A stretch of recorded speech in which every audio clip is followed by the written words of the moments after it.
hope you enjoy listening to this weekly podcast from LifeLine Church. You can find out more and discover our other podcasts by searching for LifeLine Church, visiting lifelinechurch.co.uk, or by taking a look at our YouTube channel, LifeLine Church Dagenham. I'm going to plan this whole morning to be targeted at our children, because our children are going to be in today. So that's just two of them right now. But I think we'll all appreciate the many hours of preparation that went into making this very accessible for children. So we're looking at the Gospel of Mark. So it actually made me think about this question. How do we become more likable? How do we get people to like us more? Well, in your classes, guys, what makes someone more popular? Any thoughts? What makes people want to be your friend? Good at sports, Auntie Avril. If you're nice to them. Others, do you remember back in primary school, what made people like you more? Oh, all at once. Come on, one hand. Fastest in the class. Look, that was one of my ideas. The fastest. Or you always want to be friends with the fastest kid. Yeah? Would you want to be friends with the kid that owns his own Ferrari? That would be pretty cool, right? What about the friend that owns their own pony? That would be pretty wild, right? What would you call your pony if you had a pony? My Little. Fantastic. Arthur. Gerald. Gerald's a great name for a horse. Yeah? Okay. Jamie, what would you call your pony? No idea. Good. That sounds like a racehorse, actually. That's great. Would you be friends with the kid that owns every single Ninjago Lego set? Yeah? I would. Dave Gibbons is your friend. Okay. All right. What if you were friends with the fourth one of the K-pop demon hunters? I don't know about you, but I know that I'm not the strongest, I'm not the cleverest, I'm not the fastest. And I had a thought. That's what would have made me popular amongst my friends at school. But what if that's also the way that Jesus looks at us? What if Jesus treated us in that way, that you had to be the fastest or the strongest or own a pony for him to want to be your friend? That would be tough. So, to be a friend of Jesus, do I need to be clever? No. Okay. Do I need to be good? No. To be a friend of Jesus, do I need to be funny? To be a friend of Jesus, do I have to be attractive? No. That's lucky. The only thing I need to be a friend of Jesus is to need him. And that's what the Bible tells us again and again. The only thing we need is to need him. So we're going to jump back into the story of Mark. Oh, I forgot to make a point on this one. So I need him when I'm sad, when I'm unwell, when I'm hopeless. But I also need him when everything's going well, when I'm healthy and when I'm happy. I need him just as much each time, because the only way I can be made right with God is because of Jesus. So I need him no matter if everything's going well, if I'm really good at everything, or if everything's going really badly, because my sin separated me from God. And so I need Jesus to bring me back to him. Right, so back to Mark. So the story so far, here's some of the crazy things that we've seen Jesus do so far already. So he got baptized, he did some preaching, and people thought, wow, this guy is a really good teacher. He cast out a demon. Oh, that's this one. He healed Simon's mother-in-law. He healed a leper. And then this was the one that William was just telling us about, when a paralyzed man was lowered down through the roof, he healed him. Now I'm going to tell you 3 other stories today, tiny little stories, that show us how we can be friends with Jesus and what actually gets in the way. So the first story is about dinner at Levi's house. Now Levi was also called Matthew. He is the author of the first book of the gospel. So Jesus is really popular.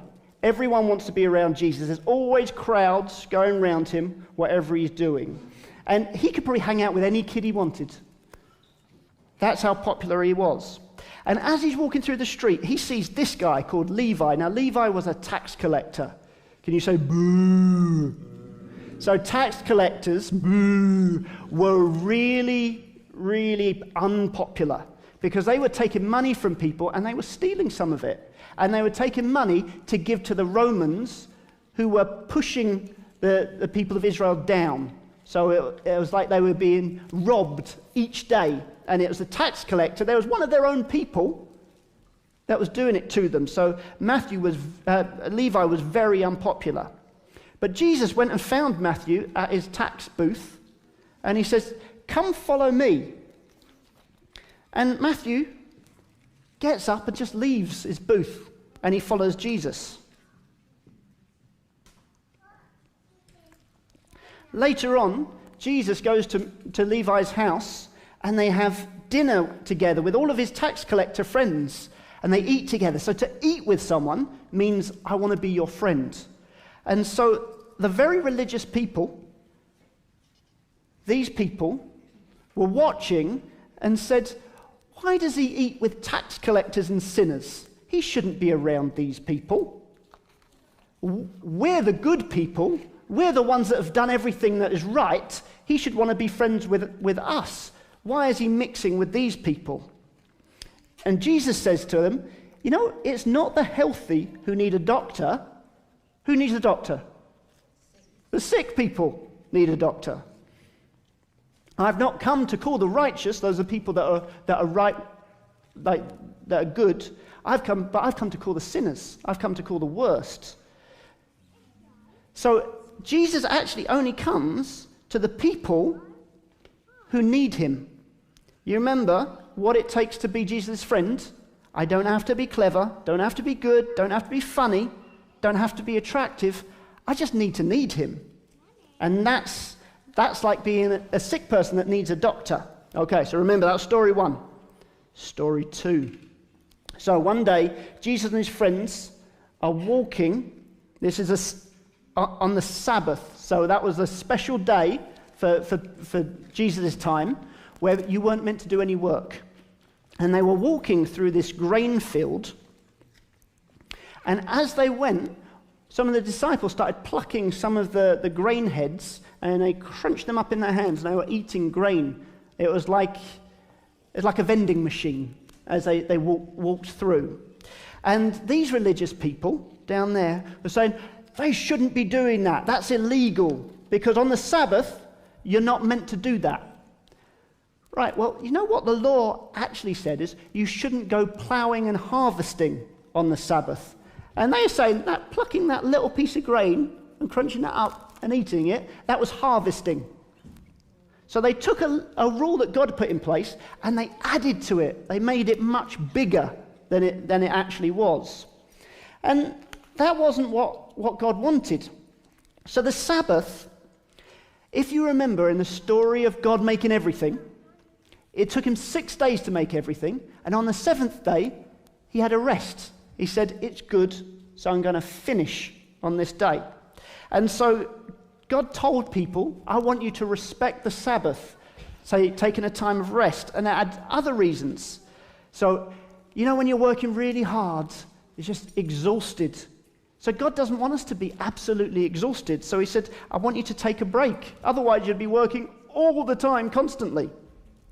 Another reason for the Sabbath is when you stop working, you can actually lift your head up and look around everything else that's going on. Imagine, he would never have had a time to take his dog up to the top of that mountain and look at that scene if he was working all the time, would he? And the last reason that God had told us to respect the Sabbath, so not to work on that day, is to remember it's not by your work that the crops grow.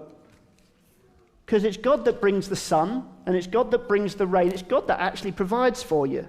So that's what the Sabbath was meant to be about.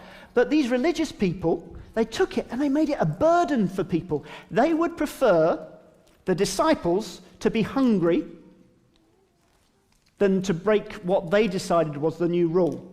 And that's what religion does. It makes us a slave, but God's desire was always that you would be able to enjoy and have fun. Now, adults, did any of you come from homes where you weren't allowed to do something on Sundays? Yeah? Martin, what weren't you allowed to do on a Sunday? You couldn't watch TV on a Sunday. Mum, what couldn't you do on a Sunday? You couldn't play with a ball on a Sunday.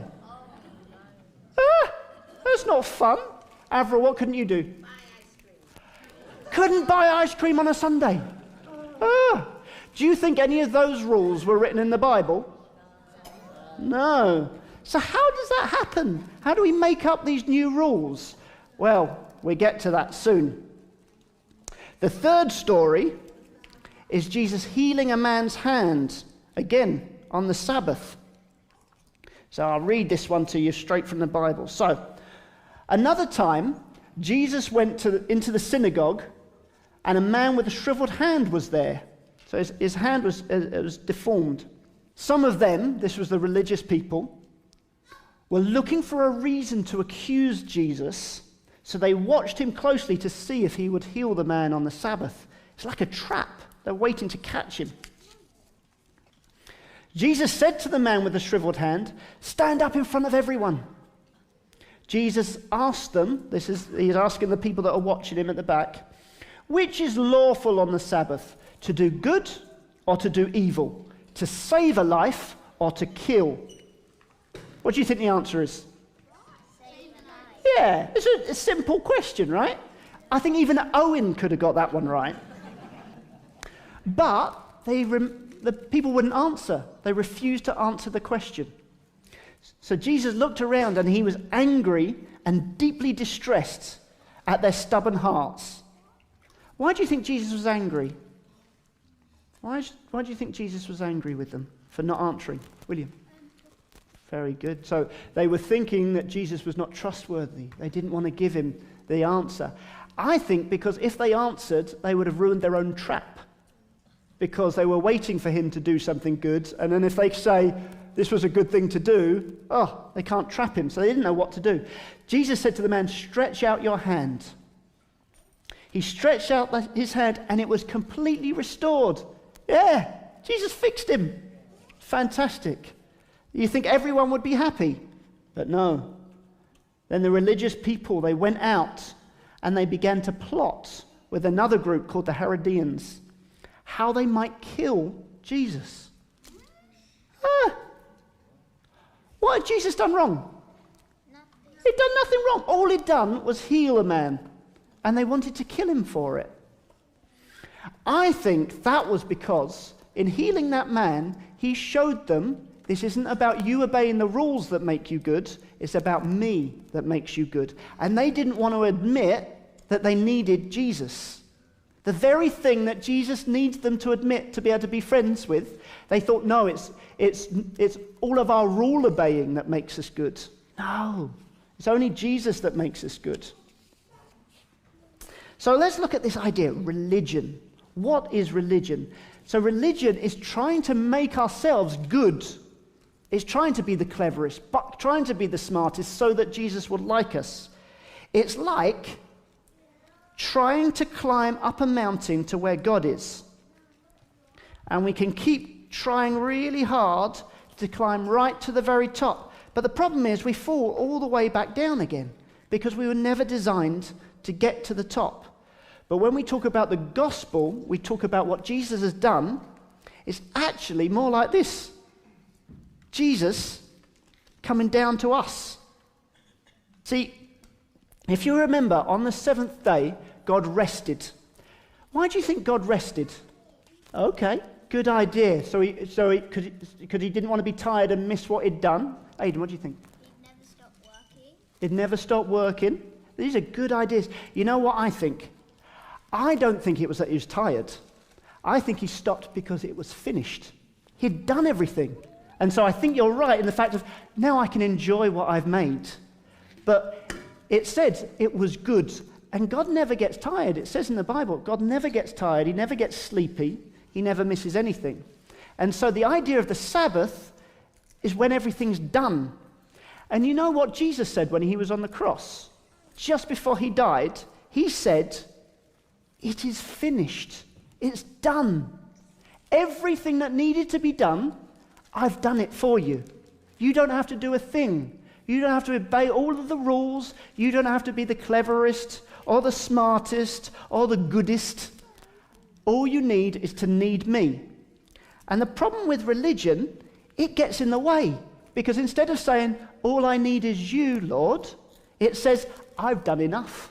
You should like me because I've done all of these other things for you.